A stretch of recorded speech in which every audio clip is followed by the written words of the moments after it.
Sono vision లో summer AC Mela 0% EMI cash back offers తో ఈ వేసవిని చల్లగా మారుస్తుంది.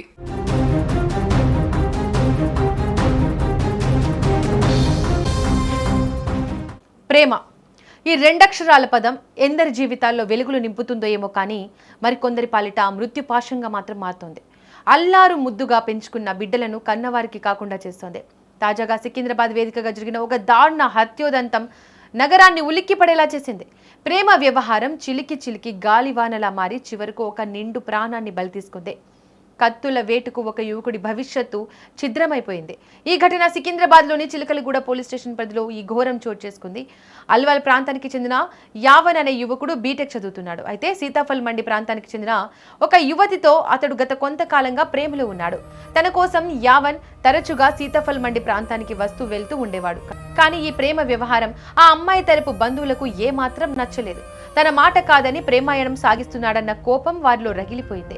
ఆ కోపమే చివరకు కక్షగా మారి యావన్ను అంతం చేసే వరకు తీసుకెళ్లింది. యావన్ తన మిత్రులతో కలిసి సీతాఫల్ మండి ఇందిరానగర్ ప్రాంతంలో సరదాగా టీవీ చూస్తున్న సమయంలో అమ్మాయి తరపు బంధువులు మరికొందరు దుండగులు పథకం ప్రకారం అక్కడికి చేరుకున్నారు. కళ్ళు మూసి తెరిచేలోపు కత్తులతో యావన్ పై విచక్షణ రహితంగా దాడి చేశారు. ఊహించని దాడితో అక్కడి నుండి పారిపోయిన యావన్ను నడి రోడ్డుపై గొంతులో పొడిచి మరీ హత్య చేశారు. గొంతులో ఎక్కువ కత్తిపోట్లు ఉండడంతో యావన్ తీవ్ర రక్తపు మడుగులో ప్రాణాలు కోల్పోయాడు. సమాచారం అందుకున్న వెంటనే చిలకలగూడ పోలీసులు ఘటనాస్థలానికి చేరుకున్నారు. మృతదేహాన్ని స్వాధీనం చేసుకుని పోస్టుమార్టం నిమిత్తం గాంధీ ఆసుపత్రికి తరలించారు. అయితే ఈ హత్య వార్త తెలిసిన యావన్ కుటుంబ సభ్యులు బంధువులు తీవ్ర ఆవేదనకు గురయ్యారు. తమ బిడ్డను అన్యాయంగా చంపేశారంటూ వారు కన్నీరు మున్నీరయ్యారు. నిన్నటి వరకు కళ్ల ముందు తిరిగిన కొడుకు శవమై కనిపించడంతో వారి రోదనలు మిన్నంటాయి. చదువుకొని ప్రయోజకుడు అవుతాడనుకున్న బిడ్డను ఇలా రక్తపు మడుగులో చూడాల్సి రావడం ఆ కుటుంబానికి తీరని శోకాన్ని మిగిల్చింది. ఈ హత్య తర్వాత సీతాఫల్ మండిలో ఉద్రిక్తత వాతావరణం నెలకొంది. నిందితులను కఠినంగా శిక్షించాలని డిమాండ్ చేస్తూ యావన్ కుటుంబ సభ్యులు బంధువులు పెద్ద ఎత్తున ఆందోళనకు దిగారు.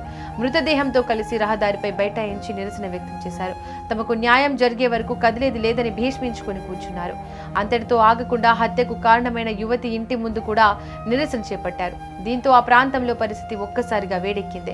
పోలీసులు రంగప్రవేశం చేసి ఆందోళనకారులను అదుపు చేసే ప్రయత్నం చేశారు.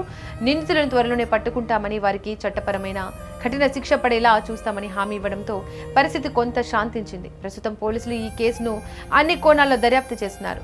నిందితులు ఎవరెవరు, ఈ హత్య వెనుక ఎంతమంది హస్తం ఉందనే విషయాలపై ఆరా తీస్తున్నారు.